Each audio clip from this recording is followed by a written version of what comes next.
How to design front elevation in Homestyler. Designing the front elevation in Homestyler lets you plan the most visible part of any house, its face. To begin, load your project and switch to 3D or perspective mode. Start by focusing on the front-facing walls of your structure. You can add windows, doors, columns, trims, and decorative elements from the catalog, which offers plenty of realistic options. Homestyler lets you snap components right onto the wall surface. Just drag and place them where you want. Want to create a modern look? Use tall windows and minimalist materials. Going for a classic look? Try brick textures, arched entries, and decorative moldings. You can also adjust wool finishes and paint colors to match your theme. Homestyler supports layering, so you can place balconies, lights, and signage over existing walls.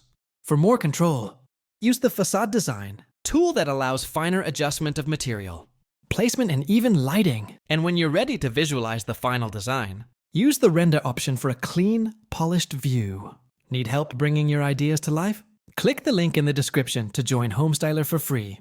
A stunning front elevation can completely change the feel of a project. With the right balance of texture, proportion, and symmetry, your design will not only look great, it'll make a memorable first impression.